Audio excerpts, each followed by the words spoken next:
Hi everyone, 11th standard biology ki important question 2 mark 3 mark 5 mark important question தான் பார்க்க போகிறோம். First metre லேட்டாக போட்டணும். சரி, எனிவே லேட் நானும் இம்பார்ட்டன்ட் கொஸ்டின் இதை மட்டுமாவது ஒழுக்கமாக படித்தா 45 மார்க் மேலே எடுக்கலாம். 50 எடுக்கணும்னா நீங்கள் 1 மார்க் எல்லாம் புக்கின்லாம் நல்லா படிக்கணும், லெசனை கோ த்ரூ பண்ணணும், புக்கின்னும் கேட்பாங்க. நான் சொல்லக்கூடிய கொஸ்டின் புக் பேக் எல்லாமே நீங்கள் வந்து புக் பேக் அதிகமாக கொடுத்துருப்பேன். புக் பேக் எல்லாமே படிச்சிங்கன்னா 45 48 மார்க் மேலே எடுக்கலாம். 50க்கு வச்சாங்க, 35க்கு வச்சாங்கன்னா அது எடுத்துடலாம், 33 ப்ளஸ் எடுத்துடலாம். ஓகே, ஈஸியாக தான் கேட்பாங்க. பாருங்கள், லைக் பண்ணுங்கள், வாட்ஸ்அப் சேனல் லிங்க்கில் வந்து ஜாயின் பண்ணுங்கள்.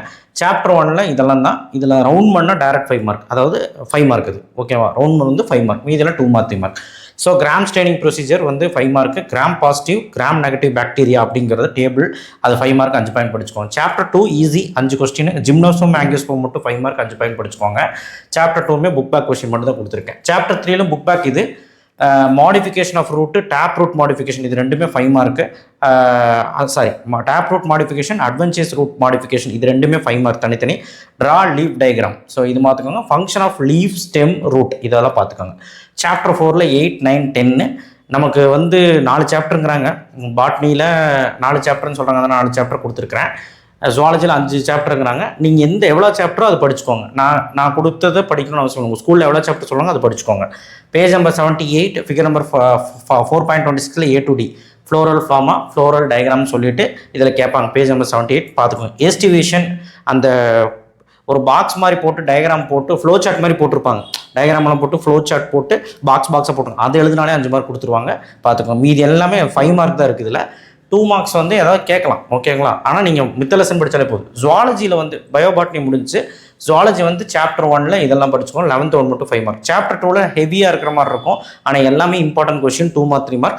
5 மார்க் வந்து காட்டேஜ் நான் காட்டேஜ் டிஃப்ரென்ஸு டேபிள் 1. சாப்டர் 3ல் வந்து 2 மார்க் 3 மார்க் இந்த 4 கொஸ்டின். 11th 12th வந்து 5 மார்க். சாப்டர் 4 வந்து ரொம்ப இம்பார்ட்டன்ட் லெசன்ப்பா. பப்ளிக்கு ஆனுவலுக்கு இம்பார்ட்டன்ட் லெசனு. இது எல்லாமே படிச்சிருங்க. 27 28 29 30 டேரக்ட் 5 மார்க்கு. ரொம்ப இம்பார்ட்டன்ட். டயக்ராம் போட வேண்டியதில் டயக்ராம் போட்டு பார்ட்ஸை லேபிள் பண்ணி பக்காவாக எழுதுங்க.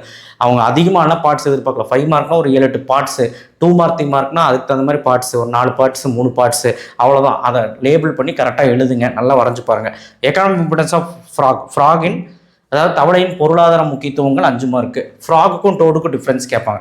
சாப்டர் 5 6 இருந்தால் படிங்க. இருந்துச்சுன்னா இந்த கொஸ்டின்ஸ் புக் பேக்கில் 21 கொஸ்டின் 5 மார்க். சாப்டர் 6ல் mechanism of breathing, inspiration expiration, அந்த ஃப்ளோ சார்ட் வரைஞ்சிங்கன்னா போதும், 5 மார்க்கு. அதுதான் இங்கே 25வது கொஸ்டினாகவும் இருக்குது. 26 5 மார்க் தான், மீதியெல்லாம் 2 மார்க் 3 மார்க். ஓகேவா? ஸோ ஃபாஸ்ட்டாக சொல்லியிருப்பேன். நீங்கள் உங்கள் புக்கை வச்சு ரெஃபர் பண்ணிங்கன்னா இதெல்லாமே உங்களுக்கு கிடைக்கும். உங்களுக்கு எவ்வளோ லெசன் பாருங்கள், அதுக்கு தகுந்த மாதிரி படிச்சுக்கோங்க. 11th பயாலஜி இதுதான். கம்ப்யூட்டர் சயின்ஸும் போட்டுறேன். ஸோ சப்ஸ்கிரைப் பண்ணி லைக் பண்ணுங்கள். எல்லோரும் கேட்டதுங்க. கெமிஸ்ட்ரிக்கு மட்டும் லாஸ்ட் மினிட் கொஸ்டின் போடல கேட்டதுங்க. நீங்கள் இப்போ கூட டைப் பண்ணுங்கள். அந்த கொஷின்ஸ், அதாவது நான் கொடுத்ததே ஃபைனல் மினிட் கொஷின்ஸ் தான். ஒரு டைம் தான் போட்ட இம்பார்ட்டன்ட் கொஸ்டின் இந்த 11th கெமிஸ்ட்ரின்னு சொல்லிட்டு. நீங்கள் 11th கெமிஸ்ட்ரி இம்பார்ட்டன்ட் கொஸ்டின் நீங்கள் நம்ம வீடியோ வரும், அதை நீங்கள் 2026 மிட்டம்னு போட்டிருப்பேன், அதை நீங்கள் படிச்சிங்கனாலே போதும். அதில் ஜஸ்ட்டு நான் சொல்லக்கூடிய விஷயம் நீங்கள் படிச்சிருந்தீங்கனாலே போதும். ரொம்ப ஈஸி. கெமிஸ்ட்ரி பொறுத்த வரைக்கும் பயப்படணும்னு அவசியமே இல்லை. நன்றி.